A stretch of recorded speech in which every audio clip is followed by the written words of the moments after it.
Lailahon ta ang couple behind the viral proposal video diin gipaagi sa pagsayaw sa TikTok ang surprise proposal. Busa, we have this morning the newly engaged couple, Andre Sacris and Melody Siega. Hello, Andre and Melody! Hello, may buntag! Hello, may buntag! First of all, congratulations ninyong duha. How do you feel na ubay-ubay gayud ang miduyog sa kalipay sa inyong engagement? Thank you for inviting us, DI.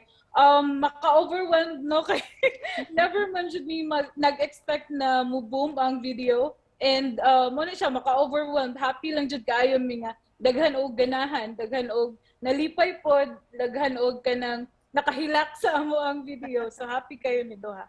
Samot pa yun ang excitement ni ining inyuhang engagement kay nag-trending mo sa social media tungod sa inyuhang TikTok proposal. Busa, Andre, giumsa nini mo pagplano to make sure nga ma-surprise gayud si Melody? Dali ra kayo siya i-plano ang surprise. Though I had a lot of ways bitaw nga gihuna-hunaan unsa una ko pag-propose, pero I made sure also nga it's something we usually do, which is ang pagsayaw niya. Usually manggod every mansari na mo, it's either manganta mi or mag-post og TikTok nga video. So I decided nga manayaw na lang mi. I told her nga, love, let's dance this kanang Will You Marry Me? Siya sad kay taway pagluwad na, sige, okay. Wala ra sad siya. So, and then ganahan sad siya sa bukid. So I brought her to Busay sa Cebu, and then that's where I decided nga mo propose na gyud niya. Actually, I've read a lot of comments nga yung sila scripted daw, pero if makakita gyud mo sa tibuok na video, makita jud ninyo dito unsa ko ka clueless kay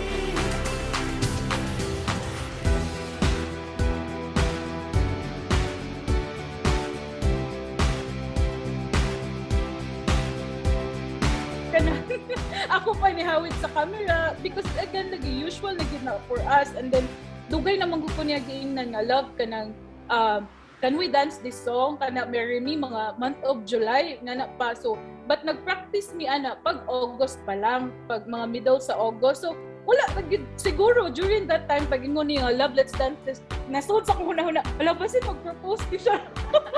Maybe they thought nga scripted yun. Pero actually ato gipanghangak na gid mi sa sayaw ato kay kapila mi nag-take, and then kana bitong inigluhod kay sagol kulbaan, sagol kanang hangak. Busa, we're very excited para ninyo. And of course, kumusta na ang inyuhang wedding preparations? Unsa ang inyuhang na-envision nga dream wedding ninyo? We plan to go full blast na gyud sa among plano by next month. Pero how we envision it is simple lang, kanang kompleto lang ang family, and then kay mga family-oriented manggod mi nga people, so we want our family to be there. Busa, isip pa na po sa ato ang interview. Unsay mensahe ninyo para sa inyuhang mga followers nga misuporta kaninyo? To all our followers sa TikTok, to those who liked the video, commented, shared, viewed, thank you so much. It's very overwhelming that we touched so many. Sa GMA Regional, sa GMA Unang Hirit, thank you so much Gid for this opportunity.